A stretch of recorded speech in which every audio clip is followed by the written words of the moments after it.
अगर ईरान की नेवी वाकई खत्म हो चुकी है तो फिर हॉर्मूज में अब भी ईरान का कंट्रोल कैसे बना हुआ है? आज इसी पर चर्चा करते हैं। US Iran peace talks fail तो हो गए। उसके बाद प्रेसिडेंट डोनाल्ड ट्रंप ने स्टेट ऑफ हॉर्मूज पर डबल ब्लॉकेड अनाउंस कर दिया, मतलब आप लगाओ ब्लॉकेड, हम भी लगाएंगे। इसके तुरंत बाद ट्रंप ने अपने प्लेटफॉर्म, जो सोशल मीडिया का वो इस्तेमाल करते हैं, ट्रूथ सोशल, उस पर ईरान को एक सीधी और काफी कड़ी चेतावनी दे डाली। उन्होंने लिखा, ईरान की navy is laying at the bottom of the sea, completely obliterated 158 ships. यानी ईरान की जो नेवी है वो तो समुद्र के तल पर है और लगभग 160 शिप्स को हमने डुबो डाला है। बट हमेशा की तरह ट्रंप के जो सोशल मीडिया मैसेज होते हैं, वो ऐसा लगता है कि आधा पार्ट एक मूड में लिखा जाता है और आधा पार्ट या तो कोई और लिखता है या किसी और मूड में लिखते हैं, लेकिन अगली लाइन में वो कुछ और लिखते हैं। What we have not hit are there small number of fast attack ships. यानी अगर ये हमारे ब्लॉकेड के आसपास भी आए तो उन्हें भी तुरंत एलिमिनेट कर दिया जाएगा। अब यहाँ एक इंटरेस्टिंग कॉन्ट्रडिक्शन दिखता है, दो विरोधाभासी बातें हैं। एक तरफ ट्रंप शुरू में कहते हैं कि ईरान की नेवी तो भाई समुद्र के तल पर है, खत्म हो चुकी है, बर्बाद हो चुकी है, यूजुअल ट्रंप। लेकिन दूसरे उसी मैसेज में दूसरी तरफ कहते हैं कि मान रहे हैं कि हमें कुछ तो डेंजरस वेसल्स हैं जो स्पीड में चलती हैं, काफी तेज भी चलती हैं, ये तो बची हुई हैं। तो सवाल यह है कि अगर नेवी डिस्ट्रॉय हो चुकी है तो ये फास्ट अटैक शिप्स कौन है जिनके बारे में ट्रंप इतने कंसर्न्ड भी हैं और एक हद तक उनमें भय भी है कि इनको हम कैसे टैकल करें। आखिर क्या है इन स्पीड बोट्स में जो दुनिया की सबसे पावरफुल नेवी को भी वार्निंग देनी पड़ रही है इनके अगेंस्ट? तो आप समझते हैं ईरान का वो वेपन जिसे ट्रंप खुद ओपनली थ्रेटन कर रहे हैं और एक्नॉलेज कर रहे हैं कि इसको हम अभी डिस्ट्रॉय नहीं कर पाए हैं। ये जो वेपन है ये है इस्लामिक रेवोल्यूशनरी गार्ड कोर, यानी वही आईआरजीसी की फास्ट अटैक बोट्स। अब समझिए ये इतने खतरनाक क्यों बन बैठे हैं इस युद्ध में। ये कोई बड़े वॉरशिप्स नहीं है, इसमें कोई बड़ी बड़ी तोपें या बंदूकें नहीं लगी हैं, बल्कि छोटी, तेज, हाईली मोबाइल बोट्स हैं। लेकिन इनकी असली ताकत इनकी साइज में नहीं है, इनकी स्ट्रैटेजी में है। इसे कहते हैं स्वॉर्म वॉरफेयर, यानी एक बोट नहीं आती, दर्जनों बोट एक साथ चारों ओर से आकर के अटैक कर सकती हैं। हर बोट लाइटली आर्म्ड होती है, machine guns, may be rockets और एंटी शिप मिसाइल्स छोटी वाली, और कई बार ड्रोन लॉन्चर्स भी इसी में लगे होते हैं। कुछ बोट्स सुसाइड मिशन के लिए भी इस्तेमाल होती हैं, यानी उन्हीं के अंदर बारूद होता है, एक्सप्लोसिव्स होते हैं और ये जा करके लड़ जाती हैं किसी बड़ी बोट में। और कुछ स्पीड बोट्स ऐसी भी हैं जो नेवल माइंस बिछाने में माहिर है, यानी समुद्र में माइंस बिछा देती हैं। यानी एक ट्रेडिशनल नेवल बैटल नहीं है जहां दो शिप्स आमने सामने या थोड़ी दूरी पर होती हैं और एक दूसरे पर हमला करती हैं जब तक एक डिस्ट्रॉय ना हो जाए।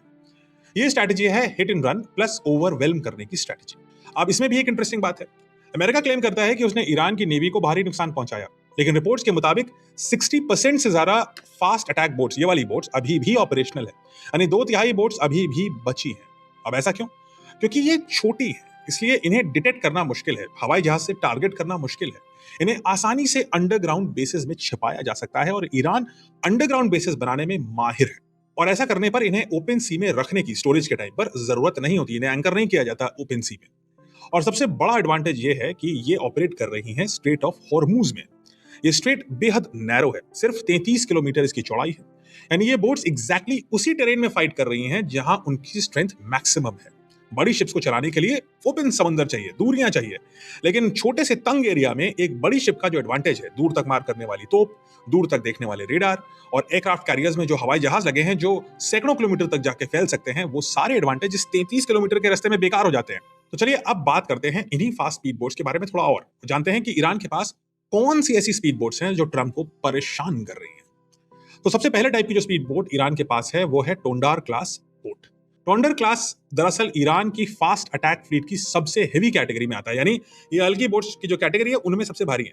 ये लगभग 40 मीटर लंबी बोट होती हैं और लगभग 65 किलोमीटर पर आवर की स्पीड से चल सकती हैं। और इनकी सबसे बड़ी ताकत यह है कि इनके पास है मिसाइल कैपेबिलिटी।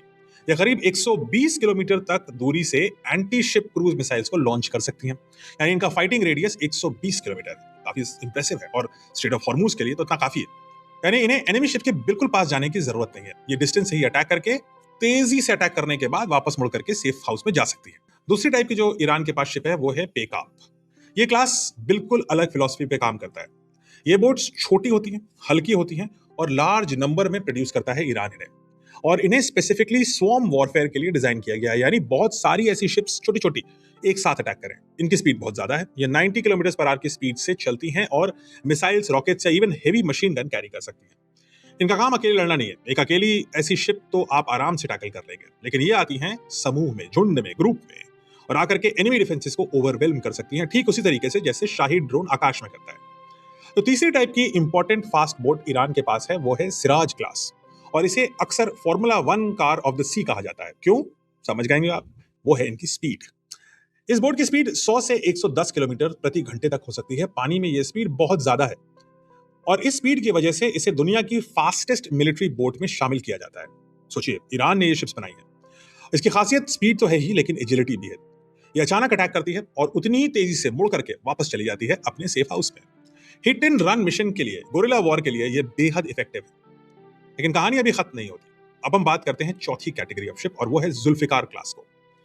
ये Zulfiqar class next generation fast attack boats हैं। इनमें स्पीड तो है ही, लेकिन इसके साथ स्टेल्थ के भी कई फीचर्स जोड़े गए हैं। इसको ऐसे बनाया गया है ईरान ने कि इसका जो रेडार सिग्नेचर है वो कम हो, यानी इसे दूर से डिटेक्ट करना मुश्किल है। जुल्फिकार क्लास की बोट्स नाइट ऑपरेशंस करने में भी केपेबल हैं, क्योंकि इनमें नाइट विजन भी होता है और एंटी शिप मिसाइल्स को लॉन्च कर सकती हैं, जिससे ये मॉडर्न नेवल वॉरफेयर में बहुत डेंजरस रोल अदा कर सकती हैं। और सबसे अलार्मिंग डेवलपमेंट है, अभी एक और बचा है, वो है अनमैन्ड कामिकाजी बोट्स। कामिकाजी का मतलब सुसाइड। ये रिमोटली ऑपरेटेड एक्सप्लोसिव बोट होती हैं, जिन्हें ह्यूमन क्रू ऑपरेट नहीं करता। इन्हें दूर से ही कोई ह्यूमन ऑपरेट कर रहा होता है, लेकिन अंदर कोई नहीं बैठा होता। ये शाही ड्रोन की तरह काम करती हैं। इन्हें विस्फोटक से लैस किया जाता है, इसमें जो एक्सप्लोसिव मटेरियल है वो भरा जाता है और ये सीधे एनिमी शिप की तरफ भेज दी जाती हैं और इंपैक्ट के साथ ये खुद तो उड़ जाती हैं, लेकिन एनिमी शिप में भी बड़ा सा छेद कर देती हैं। ये बेसिकली एक तरह की फ्लोटिंग सुसाइड वेपन है। सस्ती है, इफेक्टिव है और डिटेक्ट करना इसको तो बहुत ही मुश्किल है। इसी वजह से पिछले 48 दिनों में हॉर्मूज से गुजरने वाले शिप्स 100 पर डे से गिरकर महज हैंडफुल रह गए, मतलब आप हाथ पे काउंट कर सकते हैं। और इसी वजह से ग्लोबल ऑयल प्राइसेस स्पाइक हो गए हैं, क्योंकि सबको पता है कि ईरान की ये जो स्पीड बोट का जखीरा है ये उतना ही डेंजरस है जितना आकाश में उसकी ड्रोन और मिसाइल्स का जखीरा है। और इसका सबसे बड़ा टेक अवे ये है कि यूएस नेवी ईरान की बड़ी शिप्स को तो डिस्ट्रॉय कर सकती है, लेकिन इन छोटे छोटे सस्ते सस्ते large number of fast boats को रोकना बड़ा मुश्किल है। अमेरिका की नेवी गोरिल्ला वॉर को लड़ने और झेलने के लिए नहीं बनाई गई है, वो लार्ज स्केल बड़ी शिप्स को टैकल करने के लिए ही डिजाइन करी गई है। और यही कारण है कि भले ही ईरान ने ऑन पेपर अपनी सारी बड़ी जो शिप्स थी नेवी की वो तो सब खत्म हो गई, लेकिन फिर भी स्ट्रेट ऑफ हॉर्मूज पर उसका कंट्रोल अभी भी बचा है, क्योंकि उसका असली हथियार वो बड़ी शिप्स तो थी ही नहीं। उसका असली हथियार तो ये छोटी स्पीड बोट्स थी। तो ये है कहानी ईरान की स्पीड बोट्स की। आपने ड्रोन्स और मिसाइल्स के बारे में तो बहुत कुछ सुना, लेकिन ये स्पीड बोट्स का जो इकोनॉमिक इंपैक्ट है वो शायद ड्रोन और मिसाइल से भी ज्यादा है। ईरान की स्पीड बोट्स ने अभी कॉन्फ्लिक्ट में एक्टिव पार्टिसिपेशन तो नहीं किया है, लेकिन इनकी चुनौती ना लेनी पड़े इसी डर से जो मर्चेंट शिप्स हैं वो स्ट्रेट ऑफ हॉर्मूज नहीं क्रॉस कर रही हैं। और मर्चेंट शिप्स तो छोड़िए, अमेरिका की खुद की बड़ी बड़ी नेवल शिप्स भी इस एरिया में जाने से कतरा रही हैं। इनफैक्ट अमेरिका का जो कॉल है कि भाई नेटो के सब दोस्तों आओ और स्ट्रेट ऑफ हॉर्मूज को जबरदस्ती खाली कराओ, ये नेटो के शिप्स भी इन स्पीड बोट से पंगा नहीं लेना चाहती। एक लेसन यहाँ पे क्लियर है, ये स्पीड बोट्स इफेक्टिव इसलिए हैं क्योंकि इन्हें बनाया गया है 33 किलोमीटर चौड़े स्ट्रेट ऑफ हॉर्मूज के लिए। ये भी दिखाता है कि अगर कोई हथियार को किसी स्पेसिफिक कंडीशन के लिए बनाया जाए, एक स्पेसिफिक जियो टेरेन के लिए डिजाइन किया जाए, तो वो हथियार छोटा और सस्ता हो सकता है, लेकिन वो उस एरिया में कहीं ज्यादा भारी पड़ सकता है। एक भारी भरकम महंगे हथियार जो एक अमेरिकन मेड वॉरशिप हो सकती है वो उसको भी खदेड़ सकता है। कमेंट्स में बताइए कैसा लगा आपको ईरान की नेवल स्ट्रैटेजी का ये स्पीड बोट वाला पोर्शन। क्या आपका मानना है कि स्पीड बोट्स में जो इनोवेशन ईरान ने किए हैं ये उतने ही इफेक्टिव और इनोवेटिव हैं जितने शाही ड्रोन या जो डिफरेंट मिसाइल्स हैं उसमें किए हुए हैं?